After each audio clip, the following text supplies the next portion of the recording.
பாகுபலி 2 தி conclusion திரைப்படத்துக்கு 9 வருஷங்களுக்கு முன்னாடி சத்யராஜ் பேசின வீடியோவால பிரச்சனை கிளம்பி இருக்கு.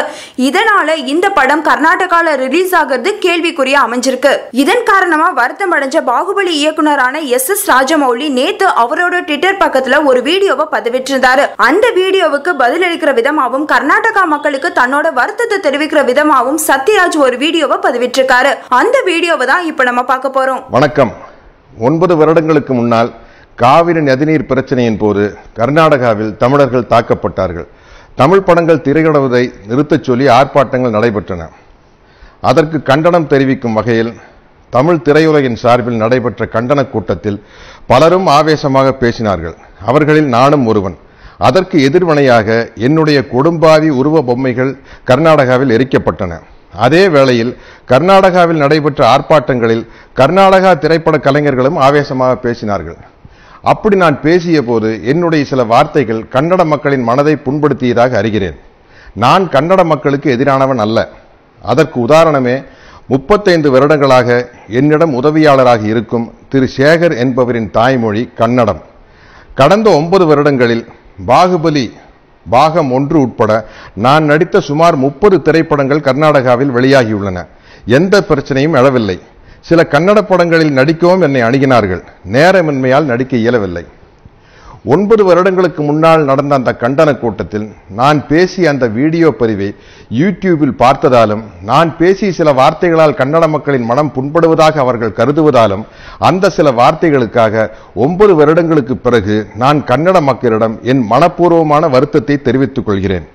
எனக்கு ஆதரவாக குரல் கொடுக்கும் தமிழீழ உறவுகளுக்கும் தமிழக மக்களுக்கும் என் நலம் விரும்புபவர்களுக்கும் என் மீது வருத்தம் கொள்ள வேண்டாம் என்று கேட்டுக்கொள்கிறேன்.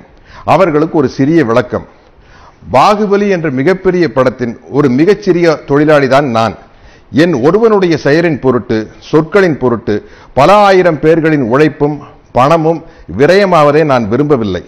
அது மட்டுமல்லாது கர்நாடக மாநிலத்திற்கு பாகுபலி 2ஆம் பாகத்தை வாங்கிய விநியோகஸ்தர்களும் திரையரங்கு உரிமையாளர்களும் பாதிக்கப்படாமல் பாதுகாக்கும் கூடுதல் பொறுப்பும் எனக்கு உள்ளது என்பதை தயவு செய்து புரிந்து கொள்ள வேண்டும் என்று கேட்டுக்கொள்கிறேன்.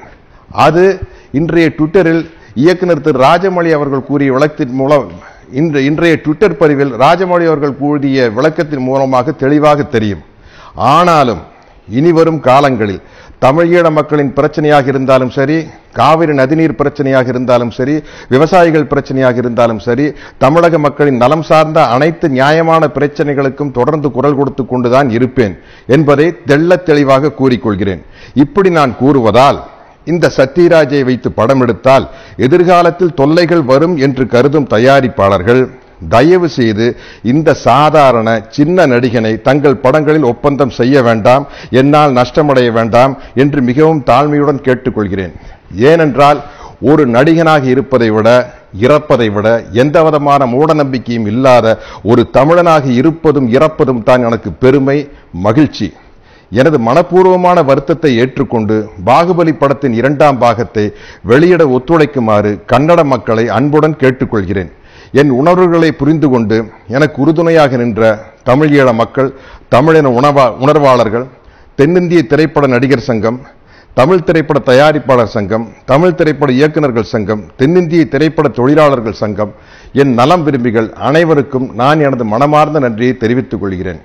என்னால் ஏற்பட்ட தொல்லைகளை பொறுத்து கொண்ட இயக்குனர் திரு ராஜமௌலி, தயாரிப்பாளர்கள் திரு ஷோபு, திரு பிரசாத் மற்றும் பாகுபலி படக்குழுவினர் அனைவருக்கும் எனது மனமார்ந்த நன்றியை தெரிவித்துக் கொள்கிறேன். இந்த நியூஸ் உங்களுக்கு பிடிச்சிருந்தா லைக் அண்ட் ஷேர் பண்ணுங்க. உங்க கருத்துக்களை கமெண்ட் பண்ணுங்க. மறக்காம NET TV4U க்கு சப்ஸ்கிரைப் பண்ணிடுங்க.